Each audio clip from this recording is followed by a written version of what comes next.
अभी अपने को पढ़ना है COPD, ठीक है ना।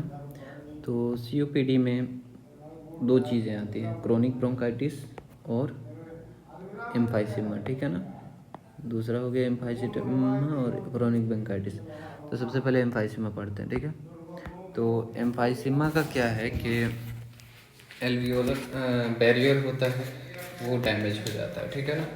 बेसिकली ये डिफ्यूज़न का प्रॉब्लम हो जाएगा, हाइपोक्सीमिया हो जाएगा, oxygen is not getting transported, मतलब ऑक्सीजन ट्रांसपोर्ट नहीं हो रहा है। लेकिन इसमें टाइप 1 रेस्पिरेटरी फेलियर होता है। क्यों? क्योंकि ये ऑक्सीजन जा तो रहा है अल्वियोलाई में, लेकिन अल्वियोलाई का मेम्ब्रेन ही डैमेज हो गया, तो कैसे ट्रांसपोर्ट होगा ऑक्सीजन। जैसे कैपिलरी रहेगा, मेम्ब्रेन रहेगा, तब ना ऑक्सीजन जाएगा। अब वो ख़त्म हो गया तो इसको पिंक पफर्स भी बोलते हैं। और देखो इसमें 3 टाइप्स का है, सेंट्री एसिनर, सेंट्री लोबुलर भी बोल सकते हो, पैन एसिनर और सेप्टल भी होता है, ठीक है ना। तो ये बेसिकली सेंट्री एसिनर है, स्मोकर्स में ज़्यादा कॉमन होता है, और सेंट्री एसिनर और सेप्टल दोनों अपर लोब में ज़्यादा कॉमन होता है, ठीक है ना।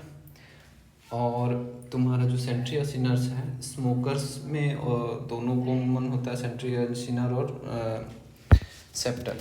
सेप्टल जो है बुल्ला भी बना लेता है, जो देखो ब्लैकनिंग बना रहा है ना, तो वो एयर है, ज़्यादा एयर हो जाता है, एक्स्ट्रा एयर इसमें घुस जा रहा है।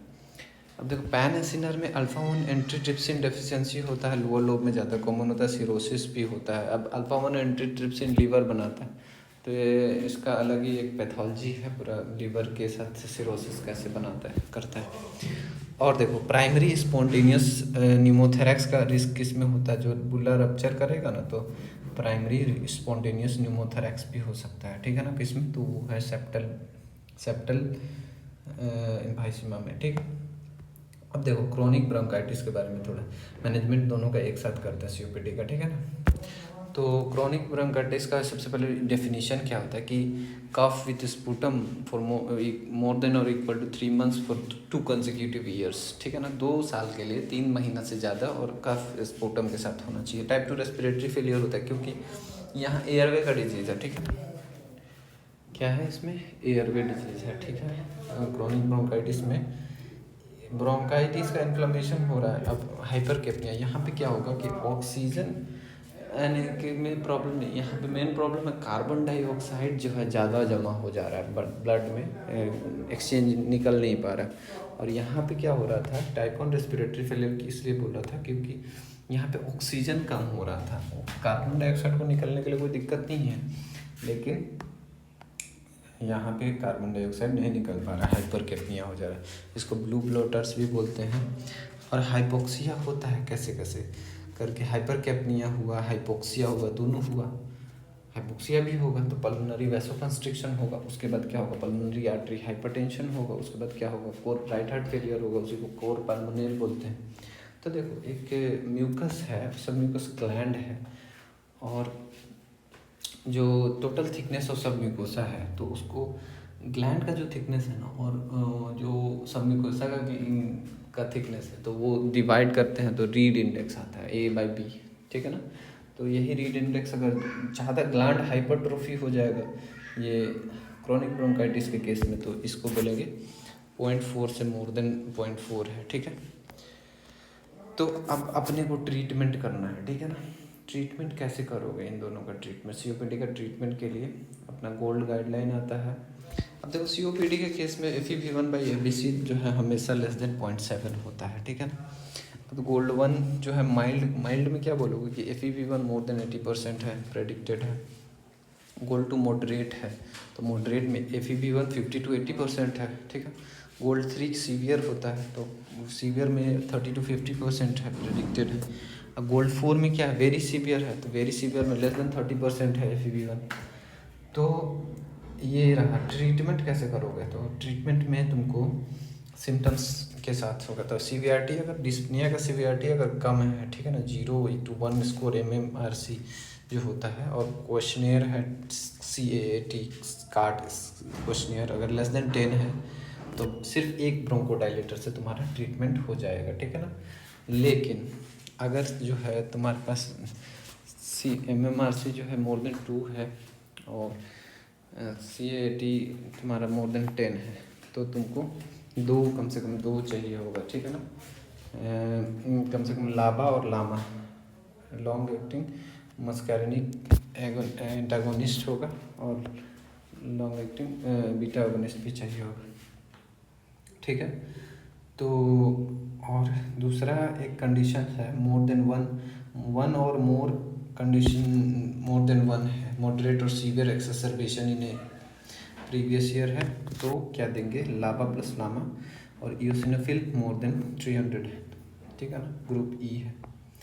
अब देखो मैनेजमेंट के लिए एक ये भी चीज़ है कि management of COPD, smoking cessation करोगे तो मोर्टेलिटी बढ़िया होगा, बचेगा पेशेंट जो जिनका ज़्यादा दिन तक रहेगा, ठीक है ना, तो बेनिफिशियल है पेशेंट। लॉन्ग टर्म ऑक्सीजन का बहुत ही अच्छा रोल है इसमें, मतलब लॉन्ग टर्म ऑक्सीजन का COPD में बहुत ही अच्छा रोल है, ठीक है ना, देते रहना है, ठीक है। तो ये कहा है ना कि PaO2 लेस देन 55 mmHg है, या SpO2 लेस देन 88% है। तब अगर एक्यूट एक्सेसरबेशन है तो मोस्ट कॉमन कॉज क्या है, इन्फेक्शन है, और कौन सा इन्फेक्शन में कौन सा बैक्टीरिया करता है, तो H इन्फ्लुएंजा, ठीक है। एंटीबायोटिक्स दोगे और ऑक्सीजन दोगे, एजिथ्रोमाइसिन दोगे H इन्फ्लुएंजा के लिए, और एक्सेसरबेशन हो रहा है तो सामा दे दोगे, सामा में क्या, सल्बुटामोल दे दो, साबा सामा और साबा दे दोगे, दो ड्रग दोगे। और steroids only for severe, steroid का ज़्यादा रोल नहीं है, ठीक है ना। अब यहाँ गोल्ड गाइडलाइन है कुछ, ये थोड़ा बहुत अगर याद हो सके तो ठीक है। MMRC डिस्पनिया स्केल है ये, MMRC ग्रेड 0 बोलते हैं जब ब्रेथलेसनेस विथ स्टर्नस एक्सरसाइज में होता है, ठीक है ना, ग्रेड 0 में। ग्रेड 1 कब बोलोगे, when hurry on level ground and walking up to a slight hill, मतलब सीढ़ी चढ़ रहे हो, हल्का सा हिल पे चढ़ रहे हो, तब तुमको डिस्पनिया होने लग रहा है, ठीक है, सांस लेने में दिक्कत होने लगा। ग्रेड 2 किसको बोलोगे, तो ग्रेड 2 में I walk slower than the people of the same age on the level ground because of breathlessness, I have to stop for the breath when walking at my own pace on the ground level, मतलब ज़्यादा देर तक चल नहीं पाता, उसके same as के लोग बहुत देर तक चल पाते हैं ब्रेथलेस विदाउट ब्रेथलेसनेस के, बट ये नहीं चल पाता क्योंकि इसको ग्रेड 2 है डिस्पनिया। अब MMRC ग्रेड 3 किसको कैटेगराइज करता है कि मतलब ये अगर 100 मीटर से ज़्यादा नहीं चल पा रहा, after a few minutes on ground level पे अगर नहीं चल पा रहा, तो ये ग्रेड 3 डिस्पनिया है, ठीक है ना।